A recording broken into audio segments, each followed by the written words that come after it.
กาลครั้งหนึ่งนานมาแล้วณอาณาจักรโบราณที่มีเรื่องเล่าของมนุษย์ที่มักจะชอบกลายร่างเป็นสัตว์อย่างเช่นเสือสมิงที่เราทราบกันดีเสือสมิงนั้นจะเกิดขึ้นได้เนื่องจากสองกรณีคือเสือกินคนที่วิญญาณของคนตายไม่ได้ไปเกิดจึงทำให้เสือสมิงประเภทนี้กลายร่างเป็นคนที่มันเคยฆ่าได้กับอีกกรณีหนึ่งคือการที่คนเล่นของแล้วของเข้าตัวจนกลายร่างเป็นเสือขนาดใหญ่ออกมาทำร้ายมนุษย์ซึ่งไม่สามารถควบคุมตนเองได้แต่เรื่องเล่าต่อไปนี้เป็นเรื่องเล่าที่น้อยคนนักจะรู้เพราะเป็นเรื่องราวภายในราชสำนักของอาณาจักรโบราณแห่งหนึ่งที่ได้รับวัฒนธรรมมาจากชมพูทวีปเรื่องนี้ไม่ใช่เรื่องของเสือสมิงที่ออกมาอาละวาดแต่เป็นเรื่องของมนุษย์เสือดาวซึ่งคนที่เคยอยู่ในราชสำนักมาก่อนเขาได้เล่าให้ฟังว่าภายในราชสำนักนั้นมีการนำวิญญาณและชีวิตแลกให้กับพระแม่ธุรคาซึ่งเป็นสิ่งศักดิ์สิทธิ์ผู้คุ้มครองราชวงศ์นี้เพื่อให้ราชสกุลของตนนั้นได้สืบทอดราชสมบัติต่อไปพระแม่ธุรคาจึงให้คนในราชวงศ์นั้นเมื่อถึงคืนเดือนเพ็ญจะต้องกลายเป็นเสือสิงห์เพื่อไปรับใช้พระแม่พระแม่ธุรคาจึงได้ให้คนในราชวงศ์นั้นกลายร่างเป็นเสือดาวเมื่อถึงคืนวันเพ็ญอาณาจักรโบราณแห่งนี้ภายใต้การปกครองของราชวงศ์ทำให้ไพร่ฟ้าประชาชนอยู่กันอย่างร่มเย็นเป็นสุขจนมาถึงยุคการปกครองของเจ้าแม่จามปาในปีนั้นอาณาจักรเกิดแห้งแล้งมากผู้คนจึงคิดว่าเป็นเพราะเจ้าแม่จามปาที่ปกครองบ้านเมืองไม่ดีและเป็นกาลกิณีบ้านเมืองจึงได้เกิดสงครามกลางเมืองขึ้นเพื่อเปลี่ยนผู้ปกครองอาณาจักรเสียใหม่ในฝ่ายของราชวงศ์ก่อนหน้าได้ทำการลุกฮือขึ้นเพื่อขับไล่พระนางจามปาให้ออกไปจากอาณาจักรเสียในฐานะที่พระนางเป็นหญิงพระนางจึงไม่สามารถต่อกรกับฝ่ายราชวงศ์เดิมที่มีผู้ชายเป็นกองกำลังเสียส่วนใหญ่พระนางจึงพาลูกพาหลานและผู้ที่จงรักภักดีหลบหนีไปยังอาณาจักรเพื่อนบ้านเมื่อไปถึงพระนางและบริวารทั้งหลายรวมถึงองค์รัชชาตะบุตรของนางได้มาอาศัยในฐานะผู้ลี้ภัยทางการเมืองและมีฐานะเป็นพระญาติในวังแห่งนั้น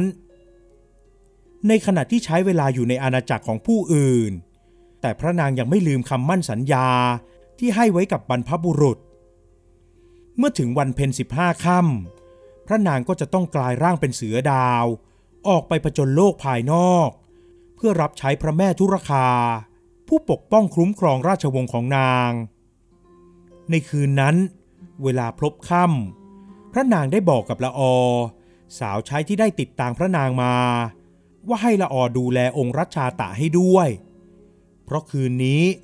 พระนางจะต้องไปสวดภาวนาที่พระปรางร้างหลังวังและสั่งห้ามมิให้ผู้ใดเข้าไปรบกวนพระนางเมื่อถึงเวลาพระนางก็ทำพิธีร่ายมนต์คาถาแล้วจู่ๆพระนางก็ได้กลายร่างเป็นเสือดาวรูปร่างขนาดใหญ่และออกเดินจากพระปรางข้างหลังวังหายเข้าป่าไปทันทีซึ่งพอดีกับที่ในคืนนั้นได้มีพรานป่า2 คนออกมาล่าสัตว์เพื่อนำไปเลี้ยงปากเลี้ยงท้องของคนในบ้านไอ้แสงกูเจอกวางว่ะตัวใหญ่ซะด้วยรีบมาทางนี้เงียบๆนะมึงเดี๋ยวก็อดแดกกันพอดีฝ่ายไอ้แสง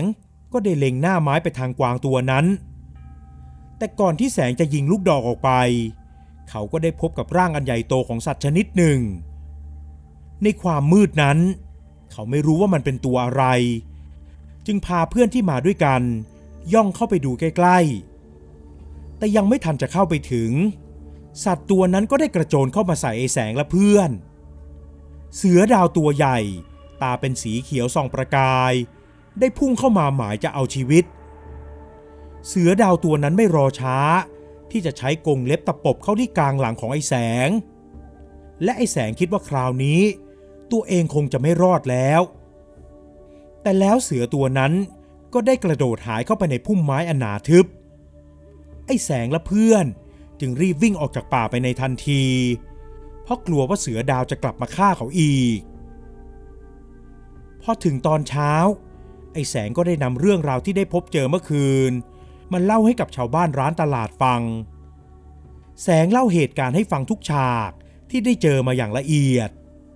พอเล่าจบก็มีเสียงของชาวบ้านคนหนึ่งพูดขึ้นในป่าบ้านเราไม่เคยมีเสือดาวมาก่อนแล้วมันมาจากไหนวะไอ้แสงเอ็งดูผิดหรือเปล่าหรือเอ็งแค่หกล้มแล้วฝันไปวะไอ้แสงจึงหันกลับมาตอบเจ้าของเสียงในทันทีไม่หรอกมันคือเสือดาวจริงๆตัวใหญ่มากไม่เคยพบเคยเห็นตอนนั้นข้าว่าข้าคงจะต้องตายแล้วละเมื่อผ่านพ้นจากเรื่องราวของไอ้แสงทุกๆวันขึ้น15 ค่ำก็มักจะมีเรื่องเล่าเกี่ยวกับเสือดาวตัวใหญ่ออกมาให้เห็นอยู่เป็นระยะและล่าสุดคนที่เห็นเสือดาวตัวใหญ่นั้นก็คือตาทองคำนั่นเองแต่ครั้งนี้มันออกมาให้เห็นบริเวณชายป่าใกล้ๆหมู่บ้านเมื่อตาทองคำนำเรื่องนี้ไปเล่าให้ชาวบ้านฟังก็ยิ่งทำให้ชาวบ้านหวาดกลัวกันไปใหญ่และคิดกันไปต่างๆนานาว่าเสือดาวตัวที่ว่าจะเข้ามาทำร้ายคนและสัตว์เลี้ยงของชาวบ้านจึงพากันไปปรึกษาท่านเจ้าเมืองว่าจะทำอย่างไรกันดีเมื่อเจ้าเมืองได้ทราบข่าวจากชาวบ้านจึงได้ให้รวบรวมพลทหารเพื่อตามล่าเสือดาวตัวนั้นเป็นการตัดไฟเสียตั้งแต่ต้นลมและแผนการนี้จะเริ่มขึ้นเมื่อถึงวันเพ็ญหน้าที่ใกล้จะมาถึงนี้เมื่อเรื่องทราบถึงหูพระนางจามปาก็ทำให้พระนางร้อนใจเป็นอย่างมากจึงได้นำเรื่องนี้ไปปรึกษากับเจ้าแม่มาวดีผู้เป็นป้าของตนแต่ด้วยคำมั่นสัญญาที่ให้ไว้กับพระแม่ธุรคาเจ้าแม่มาวดีจึงบอกว่าให้พระนางประกอบพิธีเช่นเดิมแต่ขอให้หลบสายตาผู้คนให้ดีเมื่อวันเพ็ญมาถึงอีกครั้งพระนางจามปาก็ได้ทำพิธีกลายร่างเช่นเคยและใช้ทางเดินทางเดิมในการเข้าป่าแต่ครั้งนี้พระนางเดินเข้าป่าไปลึกมากส่วนอีกด้านฝ่ายทหารได้นำกำลังออกตามล่าหาเสือร้ายในคืนนั้นด้วยแต่ก็ไม่เจอกับตัวอะไรทั้งสิ้นคืนนี้ดูเหมือนจะเป็นคืนที่มีเหตุการณ์เป็นปกติแต่ใครจะรู้ได้ว่ามีผู้หญิงคนหนึ่งได้เจอกับเสือดาวตัวนั้นพอรุ่งเช้าชาวบ้านก็มามุงกันที่กลางลานตลาดและมีผู้หญิงคนหนึ่งเล่าว่าเมื่อเวลารุ่งเช้านางได้พบเจอกับเสือดาวตัวนั้นพวกเอ็งเอ้ยตอนใกล้รุ่งนี่แหละกูปวดท้องหนักมากเลยลงไปเวทป่าข้างบ้านกูกำลังปลดทุกข์อย่างมีความสุขเลยนะห่างกูไปไม่กี่วาก็มีเสือดาวตัวใหญ่เดินผ่านหน้ากูไปโชคดีที่มีพุ่มหญ้าบังกูไว้แล้วก็มีเสียงคนแซวว่าถ้าเป็นตัวเองคงได้ตายไปแล้วแน่ๆจากนั้นก็มีเสียงแซวกันไปต่างๆนานาจู่ๆผู้หญิงคนนั้นก็ตะโกนขึ้นมาอีกครั้งกูรู้นะว่าที่จริงแล้วไอ้เสือดาวนั่นน่ะไม่ใช่เสือที่อยู่ในป่าดอกแต่มันเป็นคนที่กลายร่างเป็นเสือพวกมึงรู้ไหมว่าคนที่กลายร่างเป็นเสือดาวน่ะเป็นใครวะอีสร้อยก็พระนางจามปาจากอาณาจักรข้างเคียงที่ลี้ภัยมาอยู่ที่เมืองของเราน่ะสิเมื่อสิ้นเสียงของนางสร้อยทำให้ผู้คนต่างหันหน้าซุบซิบนินทากันยกใหญ่ชาวบ้านจึงเอ่ยท้าทายกันว่าถ้าเป็นพระนางจามปาจริงภายในไม่กี่วันนี้พระนางจะต้องเสียชีวิตเพราะมนุษย์ครึ่งสัตว์พวกนี้เวลาที่มีคนรู้ตัวจริงของมันจะอ่อนแรงและตายลงในที่สุดอยู่มาไม่นาน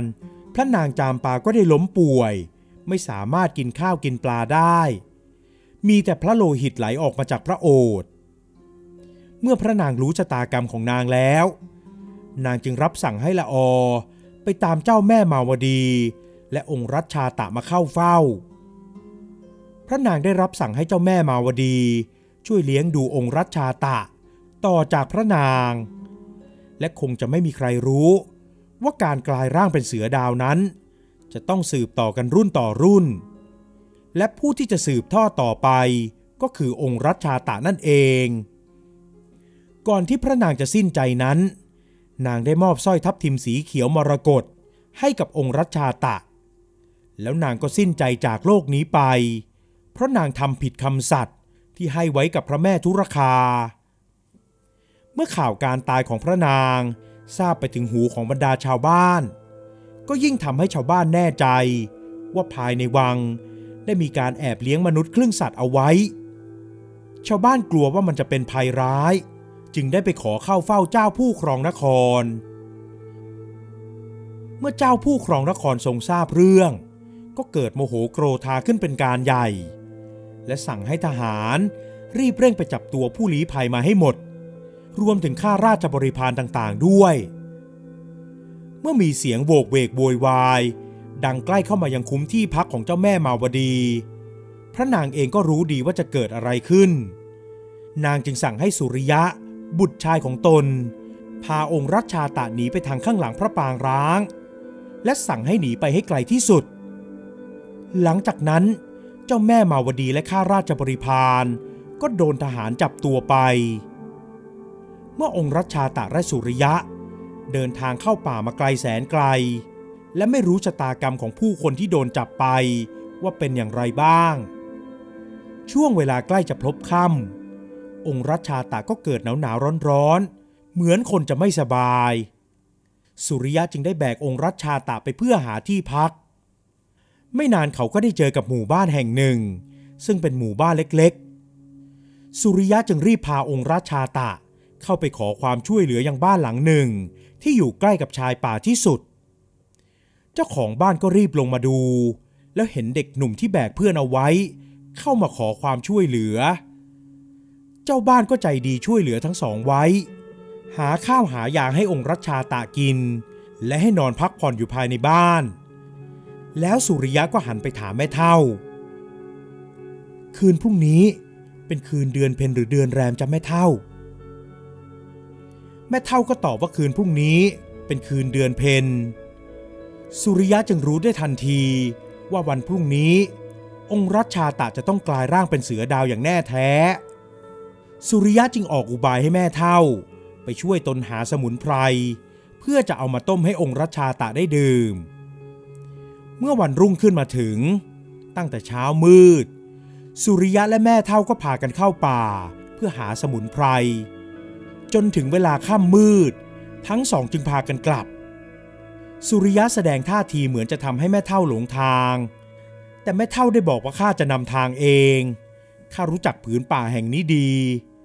เมื่อก่อนข้าออกมาล่าสัตว์กับผัวบ่อยๆพอผัวตายก็ไม่ได้เข้ามาอีกเลยแต่ก็ยังจำทางได้ดี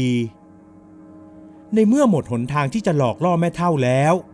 ก็ต้องปล่อยให้เลยตามเลยเมื่อทั้งสองกลับมาถึงบ้านองค์รัชชาตะได้หายตัวไปฝ่ายสุริยะนั้นรู้ดีว่าหายไปไหนแม่เฒ่าเองก็กำลังจะเอ่ยปากถามแต่สุริยะรีบบอกแก่แม่เฒ่าว่ารัชชาตะคงจะไปปลดทุกข์ในป่าข้างๆแม่เฒ่าจึงบอกกับสุริยะว่าจะออกไปเอาข้าวที่ยุ้งก่อนให้รออยู่บนบ้านเมื่อแม่เฒ่าไปถึงยุ้งข้าวก็ได้พบกับสิ่งที่นอนอยู่หน้ายุ้งข้าวนั่นคือเสือดาวตัวใหญ่ที่มีในตาสีเขียวเป็นประกายดูท่าทางอ่อนแรงแม่เฒ่ารีบคว้าเอาหม้อที่อยู่ใกล้ๆมาเคาะให้เกิดเสียงเพื่อจะไล่มันออกไปแต่มันกลับกระโจนใส่แม่เฒ่าเมื่อสุริยะเห็นเหตุการณ์เช่นนั้นจึงรีบวิ่งตามเสือดาวออกไปองค์รัชชาตะที่ยังกลายร่างได้ไม่สมบูรณ์นักจึงหลบไปนอนอยู่ในป่าแล้วสุริยะก็ตามไปเพื่อจะพาองค์รัชชาตะหนีแต่องค์รัชชาตะได้บอกว่าเขาจะขอเข้าไปอยู่ในป่าแล้วกลายเป็นเสือดาวไปตลอดชีวิตเพื่อทำตามคำสัตย์ที่ราชวงศ์ของเขาได้ให้ไว้กับพระแม่ทุรคาเทวีว่าจะช่วยพระแม่คุ้มครองผืนป่าแล้วสั่งให้สุริยะหนีไปอีกทางเพื่อก่อร่างสร้างตัวขึ้นใหม่และให้เก็บเรื่องราวนี้ไว้เป็นความลับจากนั้นทั้งสองจึงแยกทางจากกันด้วยคำมั่นสัญญา ที่ราชวงศ์ขององค์รัชชาตะได้ให้ไว้กับพระแม่ทุรคาคือข้าจะกลายเป็นสัตว์ที่มีเล็บและเขี้ยวที่ทรงพลังเพื่อคุ้มครองผืนป่าให้คนได้เห็นคุณค่าของผืนป่าแต่จะไม่ทำร้ายคนถ้าคนในตระกูลของข้าได้ทำร้ายคนเมื่อใดขอให้กลายเป็นเสือไปชั่วชีวิตซึ่งองค์รัชชาตะได้เผลอทำร้ายแม่เฒ่าเข้าแล้วจึงรู้ชะตากรรมดีว่าท่านจะต้องกลายเป็นเสือดาวไปจนชั่วชีวิตในขณะที่องค์รัชชาตะได้เดินเข้าป่าไปนั้นก็ได้กลายเป็นเสือดาวตัวใหญ่แล้วหายเข้าไปในป่าลึกจากนั้นมาก็ไม่เคยได้ยินข่าวอีกเลยว่าเจอเสือดาวตัวใหญ่ที่ป่าแห่งนั้นทั้งคนและสัตว์รวมถึงผืนป่าหวังพึ่งพาอาศัยกันมาเป็นเวลานานผู้คนมีเพิ่มมากขึ้นก็เบียดเบียนพื้นที่ป่ามากขึ้นคงถึงเวลาแล้วที่เราจะต้องเอาใจใส่และเห็นคุณค่าของป่าไม้บนโลกใบนี้คนและสัตว์ก็จะอยู่กันได้โดยที่ไม่เบียดเบียนกันตลอดไป